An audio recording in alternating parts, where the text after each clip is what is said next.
distinguished panelists, industry leaders, and the members of Aerospace and Defence and industrial ecosystem.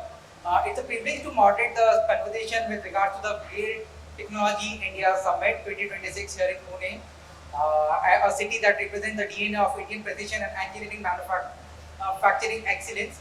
Today, as Shriya told, that the discussion would be going on the topic which is Atma Nirbhar Bharat, driving self-reliance in aerospace and defence through indigenous gear and transmission manufacturing. It is not just another dialogue like any industry. It is the topic of national security, industrial capability, technological sovereignty, and economic ambition. Under the transformative vision of Atma Nirbhar Bharat, India has moved beyond the rhetoric of self-reliance. What we are witnessing today is structural re-engineering of defense and aerospace ecosystem, for defense acquisition to positively indigenization, increase of participation of public-private partnership, design-led manufacturing. The shift is strategic, deliberate, and yes, it required a long-term promises from both the side, from public side as well as from the government side as well. And also it has to be the people of India who really have to leverage this best time what we are actually looking forward post-independence. But here is an important question when we speak about the fighter aircrafts, the next-gen helicopters, new propulsion systems, armored vehicles, missile systems, urban air mobility, what truly ensures the operational survivability? Yes, propulsion system does matter. Avionics is also important for us, and the weapon system define the capability. But beneath all these things lies a silent hero, which is the gears and the transmission systems. Gears convert the power into the motion. They ensure the torque conversion under the high temperature, sudden load shifts, and unpredictable battlefields. In aerospace and defense sector, government gears are not just mechanical components; they are mission critical assurance provided to us. We have the depth technological knowledge within India, and that is for sure, because being a aerospace and defense consultant and tracking this domain from past 10 years, what I have seen is that under the IPR, which is the patents what we file from India, you would be amazed to know that we are under the top 5 to 7 among all the industries when it comes to filing a patent. I guess, and this requires a lot of kind of applaud from you, because this is a very good thing what India as a country is doing. And we are competing directly with the North America, Europe, and with very developed nations in the world. Being a developing nation, this is something where we need to share this on, and we need to look it forward from there itself. And this is something what the discussion what we are having today, we would be taking it forward from then and there itself. As she has already given you a brief overview of the speakers, so I won't be wasting much of your time with the kind of a boring lecture, because as a moderator it's my job to do. But yes, directly coming to the questions, I would like to open the discussion directly with Mr. Shailesh Pol. So Mr. Shailesh, you being a squadron leader and operative perspective, how do you see the describe of Atma Nirbhar transformation taking place in India aerospace and defense sector? And again, my second question which I would like to club is, you being a fighter pilot flown on critical missions, where do you see the transmission systems, and how do you see that the insurance of operational air reliability is of utmost importance from your perspective? Yeah. So people would like to know you from the flying perspective, how do you see this industry going? Yeah. Thank you for the question. It's a good question. And first of all, I would like to thank GTI for giving me this opportunity to speak here. I actually am overwhelmed with the fact that the gear tech and power transmission fraternity as together taking interest in the aerospace and defense domain. Because of this interest that you're taking in such kind of event is organized, it is the future looks bright for innovation and growth. So with this opening, I would come to the question. It's a good question, and I'll start by clubbing both the question and try and answer it to the best of my capability as possible.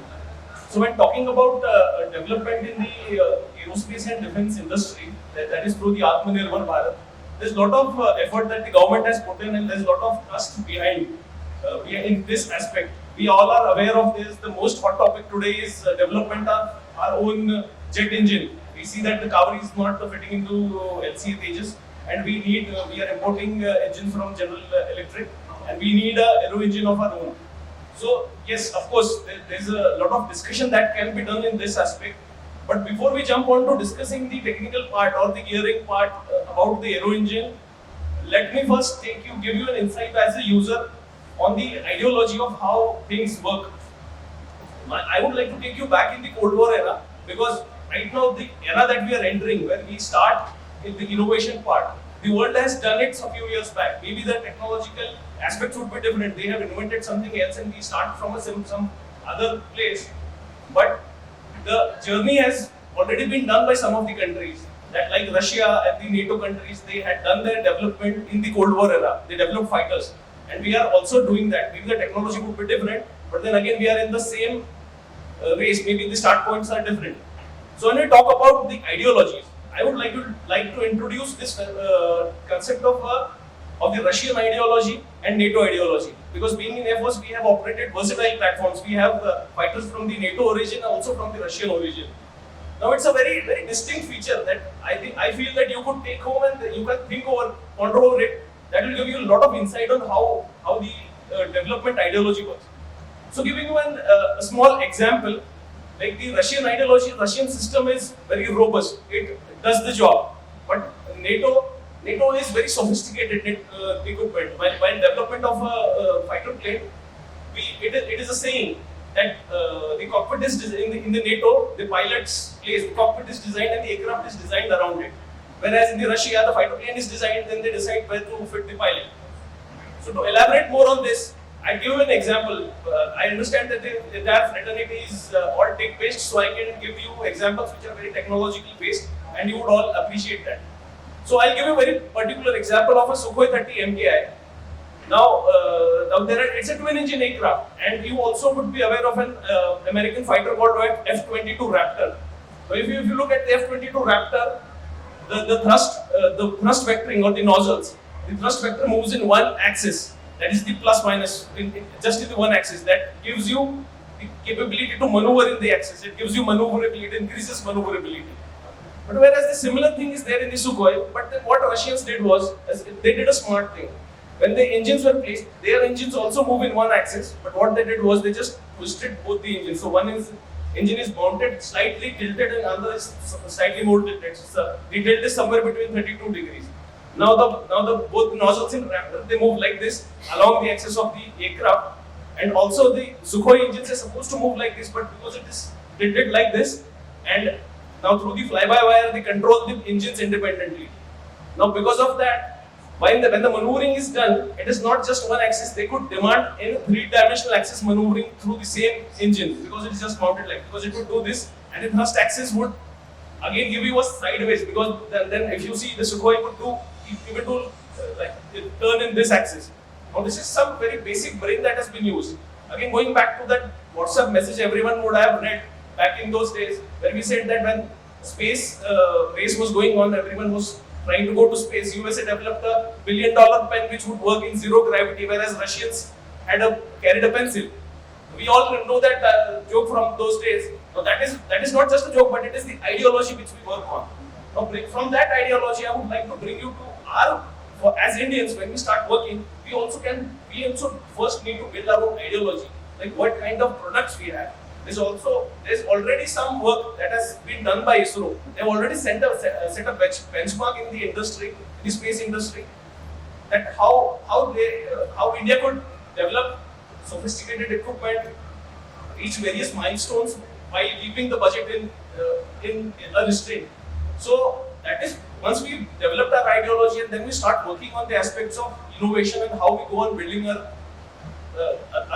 own very own jet engine. Now jet engines, there are different types of jet engines. You all would be aware, there's a turbojet engine, turboprop, and a turbofan engine. So when this gearing fraternity starts thinking about a jet engine, the gearing part becomes very important, very crucial. It is very important. Like everyone know that gearing in an automotive industry or heavy machinery, it can take failures, and we would go and take maintenance. But in the aerospace domain, when an aero engine, it cannot take failure when it is airborne. The MTBF has to be calculated prior. It has to be very precise, because we cannot afford to lose that airplane. The failures have to be calculated prior. So when the gear tech starts thinking on this aspect of aero engines, it is important, very important, that we understand, we first build the ideology, start working on innovative solutions. We understand like how the industry, other industries have grown, and then once we look at it, the gearing will, because from aero engine, the gearing runs all the ancillary aspects, the ancillaries of the power generation, that is the AC/DC generators, the fuel pumps, everything is run through those gearbox. But now in other industries, there is liberty, there is space within the equipment itself. But in the fighter aircraft, everything is crammed up. There has to be a thought for maintenance also has to be given. Like how, if we crammed up everything, all the aspects, all the components are crammed up to each other, the aspect of how a maintenance person would undertake his maintenance routine activity. Then if you want to give him liberty, then that would take on, it would charge further on the turnaround times of that fighter aircraft. So there are a lot of aspects. Once the ideology is set and the aspects are started being thought of, then slowly this ecosystem will start gearing up, and I think with this, I think our own, we'll soon have our aero engine and also a complete ecosystem where not just an engine but the entire ecosystem of building our own domestic products from aero engine to other equipments would then we would be successful in that aspect. I think I have addressed the question. Thank you. So thank you, Mr. Shailesh, for answering the question in a very elaborative and descriptive manner. And we, as an audience, get to know more about the flying experience side, that how important the gears are in the fighter aircraft, and what exactly is the term reliability is there. I guess most of the people over here are engineers, and we know the term reliability is of utmost importance for any of the armed forces equipment. And since we got that flying perspective from your end, so yeah, thank you for that. And now I would like to ask my second question to Mr. Rahul Pardeshi. He would be bringing that component side of the business perspective, and he's working in Walchand, as already been discussed by Shreya, that it's a very old, or I would say it's a legacy company who has been serving into the gearboxes for more than 5 decades. So I would like to have a big round of applause for Waseem. It's not India that we are new into this, we are doing it from past 50 years. So Mr. Rahul, my question to you would be that since we already have that aviation background question, and the answer was very well done by Mr. Shailesh. So from marine perspective, I would like to ask you the question that since you have been supplying the marine propulsion gearboxes from more than 5 decades, from your perspective, how do you see the good drivers? How do you see this market will be growing in the coming years? And what are the key areas where you see the need of improvement? So we would like to see the answer from you on this. Yeah. First of all, I am privileged by sharing this hall with the personality on stage as well as in the audience. As Mr. Waseem has said about Walchand Nagar is 5 decades. Okay, we are serving to the marine industry, but it is a 150-year-old company where very few people is aware that the now HL has been formed by Sheikh Walchand Hirachand and the now Hindustan Shipyard Limited. It has been formed that time the Scythia navigation. It has been formed by Sheikh Walchand Hirachand. The premier automobile, everybody knows the Fiat car. That is the formation of Sheikh Walchand Hirachand, the Hindustan Construction Company. I thought I will just give a small background of Sheikh Walchand Hirachand's legacies in the defense as well as the industrial. So coming to the question, we are serving the Indian Navy since last 5 decades, both their platform in submarine, the project code S1, S2, S3, S4, S4 star, which has been now known as Arihant, Arighat, and the series is following on.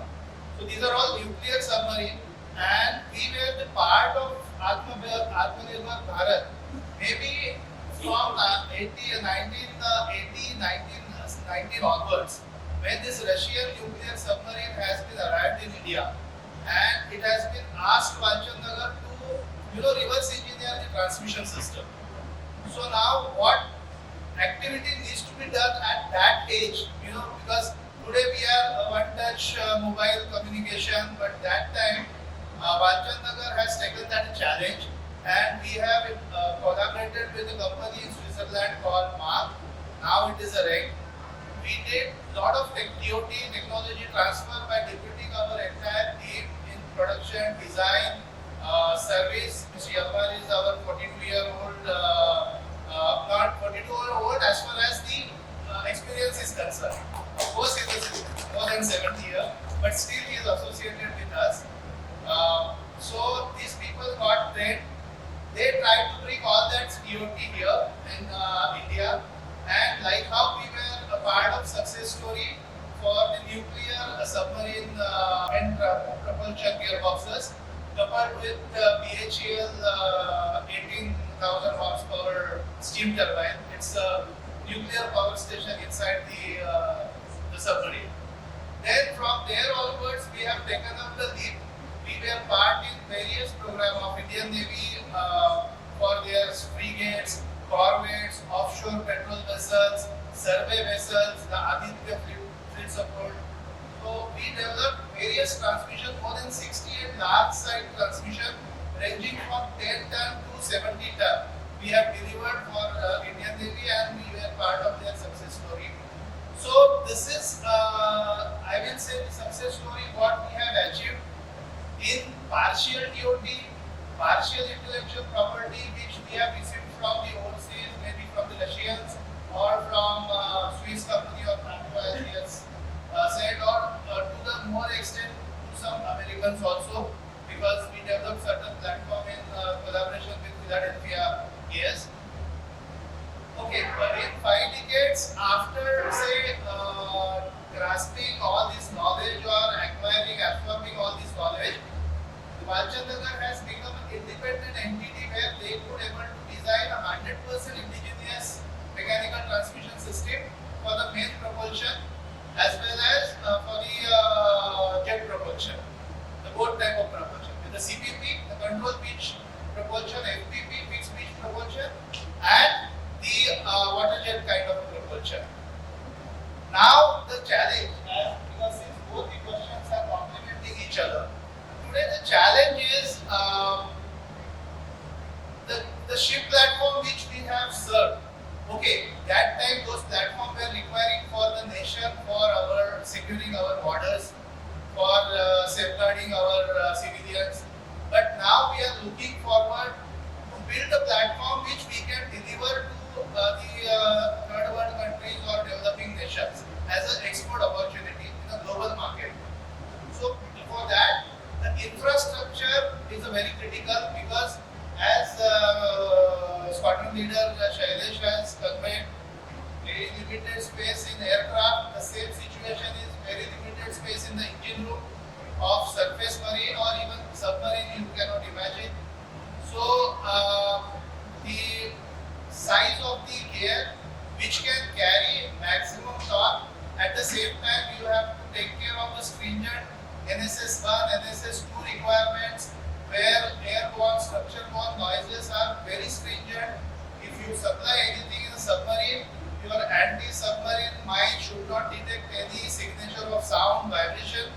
So this kind of infrastructure, touchwood, we have developed in Walchand Nagar industry, and we are proud to say that we are the only one industry in India who have this facility where we can manufacture the Deep Class 1 gear. The people who are sitting here from AGMA, they can understand what is the Deep Class 1 or AGMA 10 or AGMA 12. It is just as a common layman, I will say it is just like rubbing glass surfaces on each other. That kind of surface finish you have to manufacture, and that too consistently for the diameter of 2.5 meters. If you see in this exhibition hall, there are very tiny gears. There you can achieve with a very specialized machine, but we are doing this consistently since last 5 decades for Indian Navy, for Indian Coast Guard, and developing this kind of product.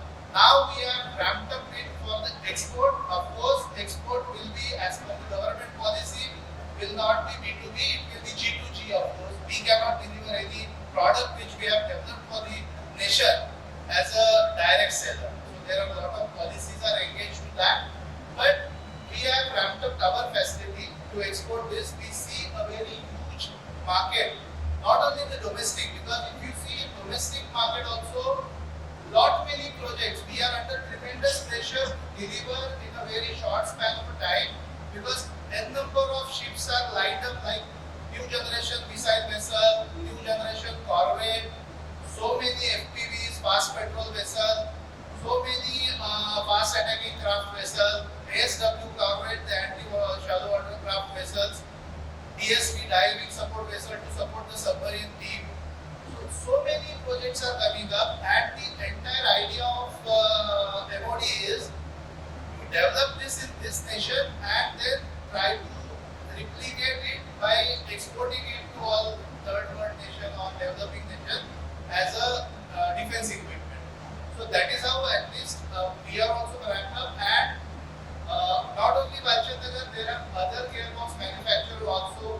The MOD is giving opportunity to them also to develop all this kind of infrastructure in their premises.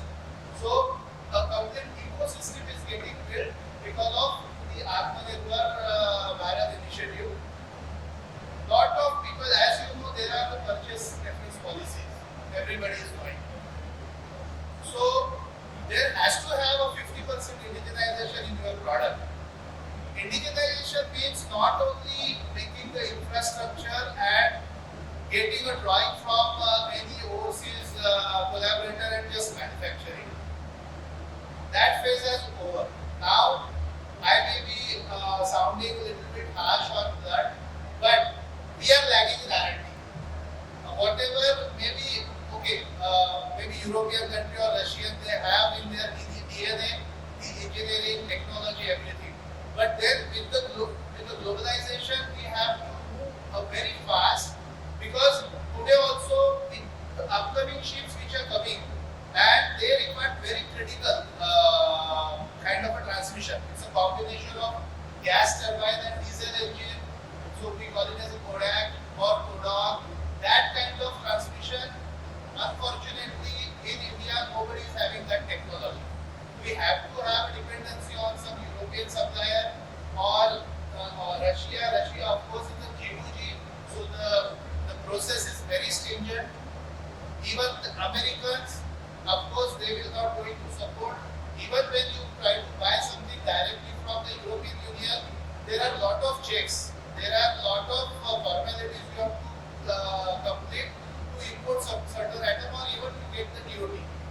So what I will suggest as a conclusively for this discussion, there has to be a formation of an ecosystem where the MOD, our IITs, and the academias or shipyards, they should have one say where we can have our own R&D lab in India, and there will be a self-reliance.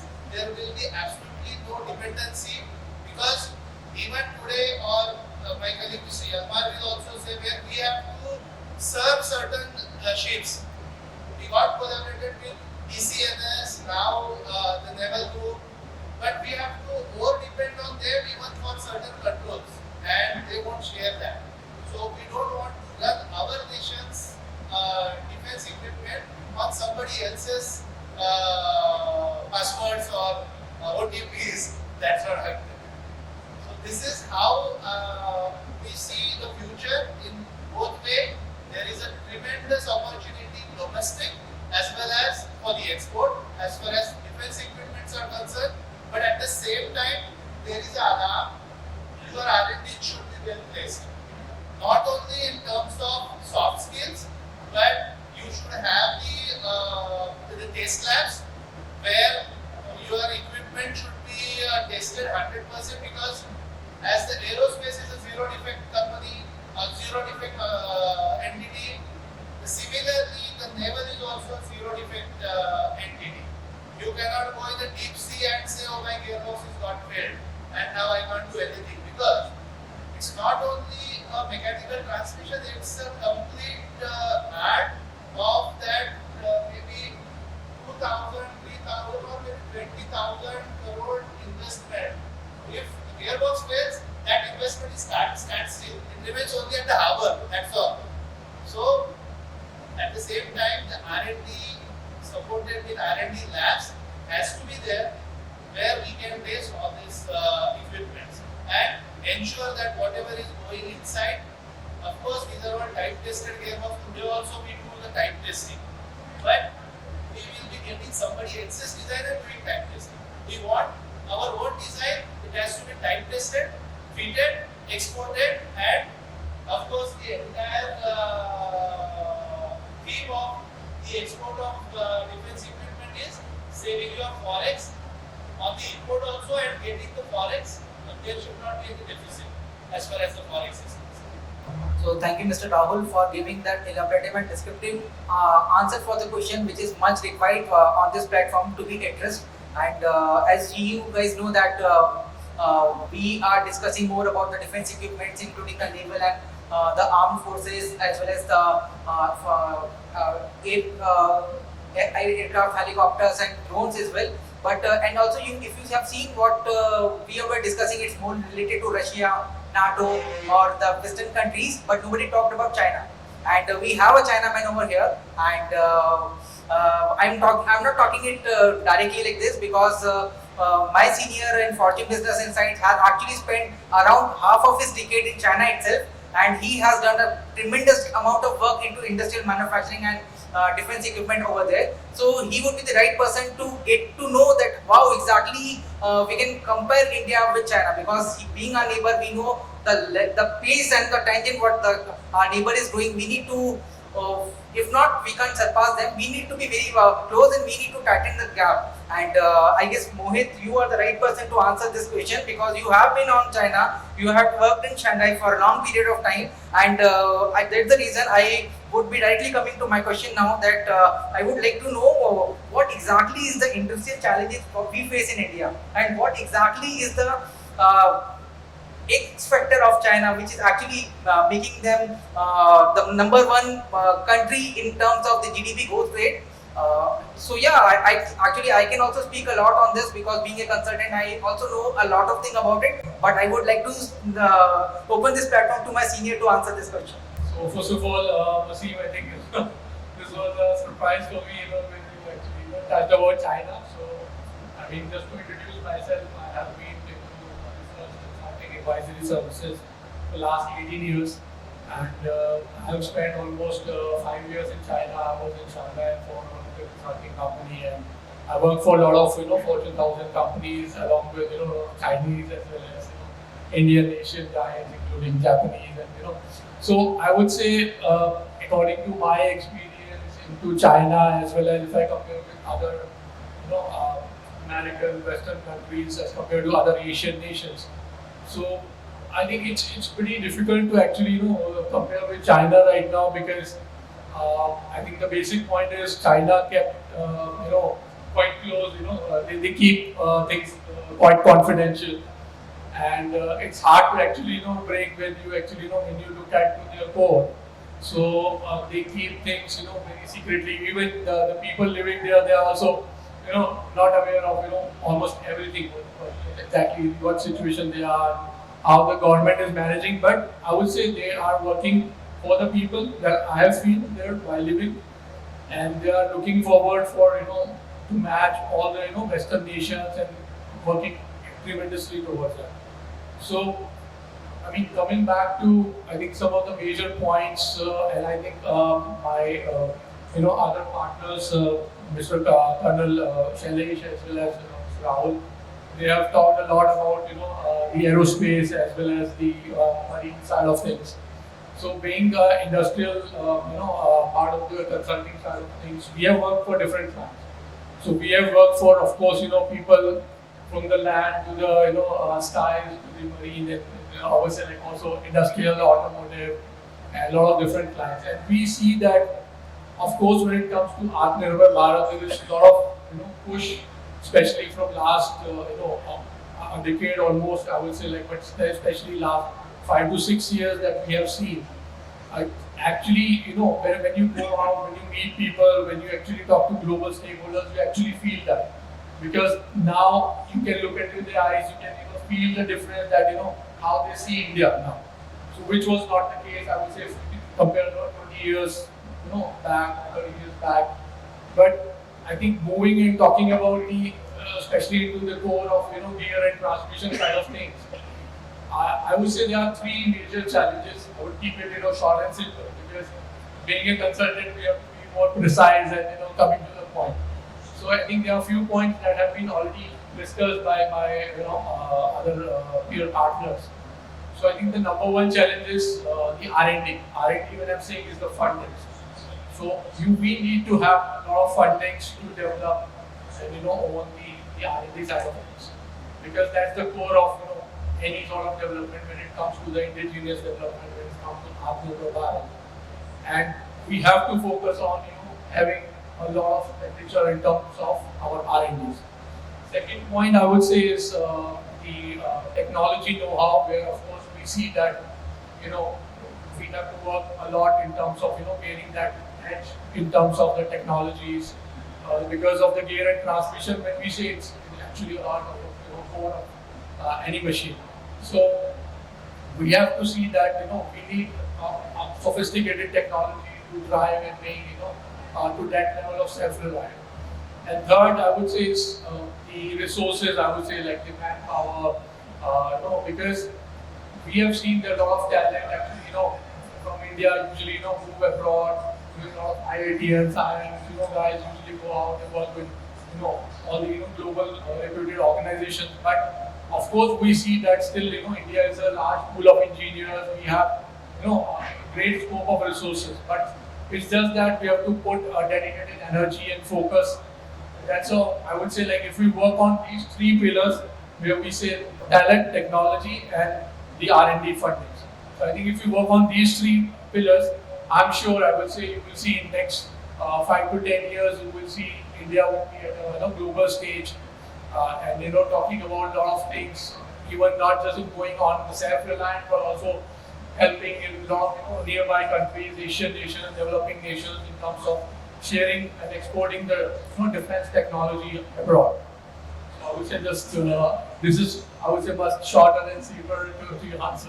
I would also like to add what Mohit has discussed, that since as I've told you that India is standing on number 7 position when it comes to patent filing across the globe, and you would be amazed to know that China is the number 1 country in the world which actually is filing the patents across the technologies, be it mechanical, IT, semiconductor, healthcare, or fashion. So you see how the China is going, and that is the important. I just wanted to guys get that how the China is taking or leading the march, and we need to be very serious, and we need to consider this thing being a neighbor to a country which is growing at a very faster pace. And that's the reason I have actually asked this question to my speaker Mohit over here. And since we have crossed almost more than half of the time of the panel discussion, and since you guys have actually got a glimpse of from the flying perspective, armed force perspective, component supplier perspective, and also from the consulting perspective. So I would like to open the platform in the middle of the conversation itself.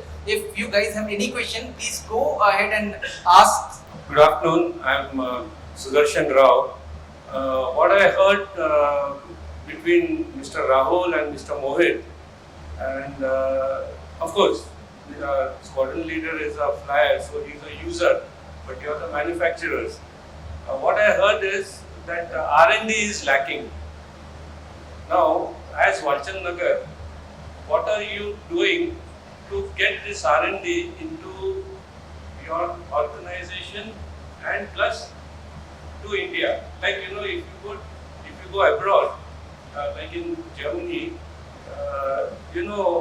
students from the technical universities are employed by the manufacturers. Let's say a machine tool manufacturer will employ a student on a project basis, and he will give, the machine manufacturer will give a problem to that team, and they have to work on this team and get an answer, solution, workable solution, which I think is absent in this. And this I'm talking around 2019, around 25 years back. So 25 years back, I tried to impress upon so many people, but no, it's not. Now I've retired also. So there is absolutely no involvement from the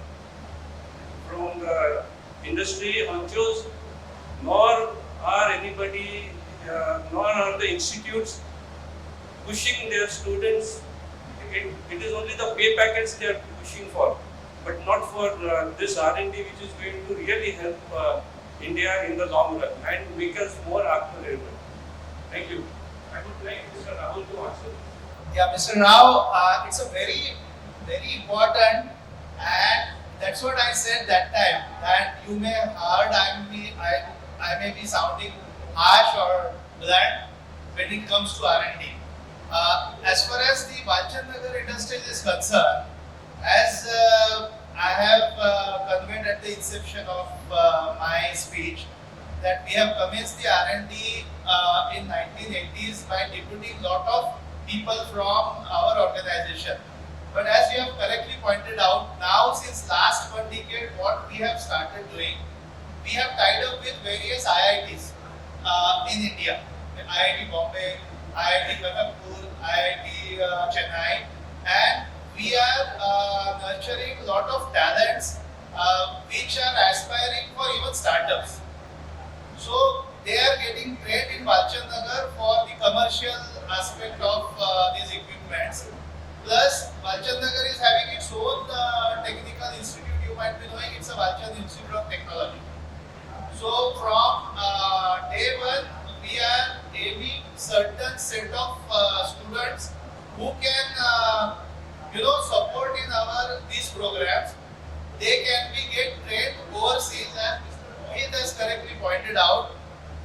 I have travelled more than 42 countries because of my profession, and since 2000 onwards, I was continuously when I was participating in many exhibition, overseas exhibition in various continents. Everywhere you will find Chinese trying to adapt something new.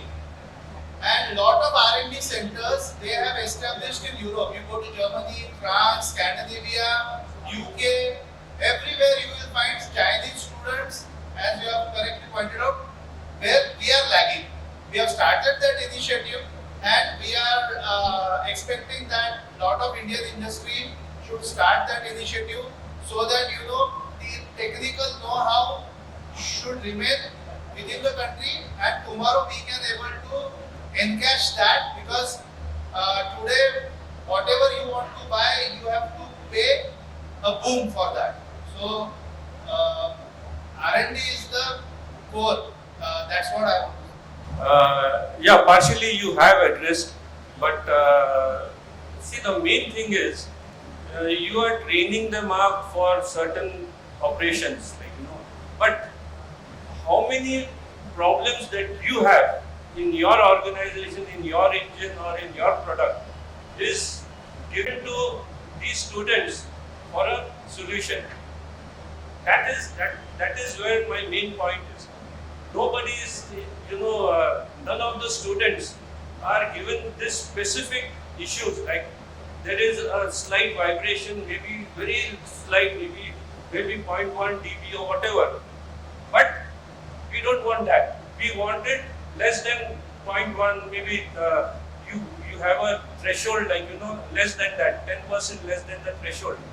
If you do that sort of a thing, then you are encouraging and you are making the students work for their knowledge. So, apologies, Mr. Rao, since we need to open this platform for other questions as well, we can take this thing offline, because we have to get that flying perspective and consulting background perspective as well. So, since we are actually having only 13 minutes left just to continue the session, so I would like to ask the question, if anybody have any question related to the flying side or the consulting side of the business. My name is Sqn Ldr. I was formerly managing director of diesel company in India. I have been associated from my earlier times when I was a service engineer in motors with Waseem with all their mark machines I used to support them, especially when the naval inspection used to be. From those memories, my question to you is there is one concept in gear inspection, gear parameter, which is applicable to Navy especially, which involves a lot of long pinion shafts, different modules, long pinion shafts. So, have you come across a concept known as swash error? swash error, SWASH. We know in DIN and ACMA standards, various geometrical parameters are there, tolerances are there, we meet. But that's a guideline. And for your design, KISSOFT and so many software systems are there. So you follow them. So the swash error is something which is misaligned helix in mesh. So the reason of the helix following on the circumference in mesh continuously can change. So if that changes, it changes your frequency, it changes and it leads to certain vibration and therefore noise. Sometimes you don't know why the noise comes, whether I made the gear correct, pinion correct, machine is correct and all, and nobody will understand. So the error was there at the time that we used to correct the pinion to 35 seconds on helix to match the results in the test bed in that. Finally, the grinding machine was to be corrected in delta beta B to adjust that. Later on, we found on the measuring machine, the support column was misaligned. Therefore, the information I'm sharing with many people in the gear inspection also, we have an opportunity to measure the gear. We put cylindrical manner within the length and align in both the planes, axial and transverse planes, and put a master also and check, satisfied that it is okay. Then we proceed with the inspection of the component. This is general practice, not that you are unaware, but we many times ignore that. So in those situations, incidentally the master artifact length and the cylindrical mantle length more or less same. Therefore, they align the machine properly with the vertical slide inspection of the work axis balance, everything was all right. But the pinion shaft was more than 340 or 400 millimeter longer than that. So the misalignment in the support column was creating an error which is unnoticed. Therefore, I checked it later on with British Engineering Laboratory in UK, with one of my follow-up researchers. At the time they clarified, they also tested in UK among say 90 companies. Everybody claimed that we make DIN 6 gear, but there are a lot of variation. So one of the reasons was this fashion. So I just wanted to say that this will be an information for others. We can remind ourselves that many times we are in a hurry in production. So we decide things within certain length that we know. The moment you go to a bigger pinion shaft, the small misalignment of the column will be visible, but otherwise unknown. So we will be searching the error for in the machine or cutter or fixture or anything else, but it's sitting in the misaligned center, not in the line of service. I just wanted to share. I would like. Yeah, so I would like to answer that if the time permits. Yes. So Rahul sir, please can you please shorten the answer because we need to take one last question before closing the session. Sir, I can talk to this one also, but very shortly I can tell. In all marine gearboxes, what we produce, we strictly go by the master shafts. We don't depend on only the case coring machine for their concentricity and the parallelism. We go 100% with the master shafts, calibrated master shafts, and the bore concentricity once we achieve, then only this long shaft assemblies has been done. So there is no shortcuts like after checking the meshing, grind the pinion. No. I am aware of this procedure very well. But the thing is, that is giving you the parameter of the suitability of the driver and driven cylindricity accuracy is fine. But the pinion is going to sit there with hydrodynamic bearing and all those things. You have to maintain delta beta B perfectly. Therefore, your measuring machine would be right. Measuring method is wrong. So if you misalign it in an erratic way, not knowing this is causing the error, you may get mistake. So my last question would be if somebody who would like to take it from the arm side perspective or from the flying perspective, if somebody is there, can you please raise your hand up and we can take it forward. So thank you, Waseem. My question is to all panelists. My name is Vaibhav. I am engagement manager at Fortune Business Insights. So first question is we have been talking about the ecosystem part of the thing. So when we see in terms of self-reliance, any thoughts on the ecosystem, maybe in terms of the raw material or the precision machinery that is required for that kind of precision where we can compete with German and Japanese products. And we talk about the certain hindrance in terms of the R&D. So any other bottleneck that you think apart from R&D that is hindering us towards the R&D? So that are my two questions. So thank you, all the three. Thank you, Mr. Weber, because then again this question is coming for Mr. Rahul sir only because it's coming from component background. I told you I need a question from armed forces or for the flank perspective. I would like Kaustubh to have this last question. Thank you, Mr. Waseem and members. So I have two questions. One is for Squadron Leader. So like we discuss about defense aircraft and we discuss about defense aircraft gearbox. Now, particularly in India, we have seen that there is a growth for rotary aircraft like helicopters and UAVs, and we have seen there is a huge opportunity for gearbox manufacturing, perhaps the gear manufacturing at a precision level for these two platforms. And we have seen the MRO side is more open for industry to enter into this span. We want your opinion on these new drivers in the industry. And second question to Mr. Rahul is about we have seen. Apologies, Kaustubh, we can't take Rahul sir's question now. It's only like just a small. No, it's okay because Mr. Shailesh, if you can please take it forward. So the question that you asked, yes, of course, there's a lot of scope for the gear fraternity in the MRO side of the activities to take over. So one thing that is the biggest highlight is like a lot of people don't know about the Indian Armed Forces, that Indian Air Force and also other forces have been operating a very versatile equipment of various origins from across the globe. Like in Indian Air Force itself has operated Russian aircraft, European, British, American aircraft, and also parallelly the similar thing is with the army. They have operated Russian tanks and also from equipment from the other across the globe. So there are a lot of maintenance activities that we have taken in particular cases, in particular aircraft wise, where the MRO facilities have been set up within our country, and the Indian Armed Forces technicians are trained on that. And we have taken, there are some equipments and some machinery which is still level 2 and level 3 maintenance is still with the OEM, and it is done outside the country. But most of it, some of very particular things, and most of the things are there available. And once we start tapping onto that talent and that experience, there is Air Force maintains a very good technical aspect, and the maintenance policies are very good. Everything is very well documented. If we take home a lesson that we can tap onto the maintenance policies and procedures of the armed force, Indian Armed Forces, how they go about it, and after tapping that, if it is shared equally with the MRO facilities outside the industry, players who want to enter the MRO part of it, then this handshake will definitely give us very good results in terms of growing this sector. I think I have answered your question. Yeah, well, thank you, Mr. Shailesh. I guess the audience has grabbed a lot of things, and I believe it was really a very fruitful discussion. And it has to be a fruitful discussion because this is the first discussion what we had right now at the GTI Summit. And thank you, Shreya, once again for shortlisting the speakers and providing me the opportunity to moderate the same. We are looking forward to the similar opportunity next year itself.